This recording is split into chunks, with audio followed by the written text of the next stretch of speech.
Can I just ask you, lots of people say, you know, if I'm a Conservative voter in the past, I really like what the Reform Party are saying, and I've got a lot of sympathy for what they're saying, and, you know, there's no doubt about it. Lots of people who are Conservatives would agree with lots of what you say. I agree with lots of what you say, to be perfectly honest, as you well know. But they say, well, but if I vote Reform, I'm going to allow in a Labour government.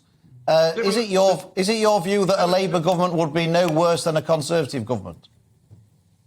With honourable respect to your good selves, the reality is we've got two forms of socialism. We've got the blue con-socialism, high tax, high wasteful government spending, and we've got the red socialism of the Labour Party. There's no difference between the two of you.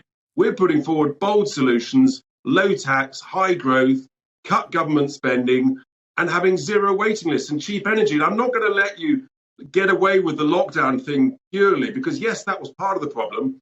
But, you know, the state of the NHS was happening before lockdowns. The state of our energy prices is because of a decade of failure to use our energy treasure under our feet. We're the only party that is now pro-shale gas, pro-using coal. We shouldn't be importing this stuff from around the world when we've got it ourselves. The coronary next to us. I've got to quickly bring to be honest, I was like Richard, who another one of those loonies on the right, not the left. And Richard, I've engaged fully with what you've said, and I'm listening with an open mind. But you've lost me just increasingly. I like the idea of taxing those who often work the hardest, the longest hours, less. I like that idea. I'm buying into it. But I'm not buying into the idea that you can recoup the money the government would lose simply by cutting government waste. Who are you going to knock out? Phil, maybe yes. You haven't, hang on, make the savings. But then when you've only got 20 seconds to reply, Richard.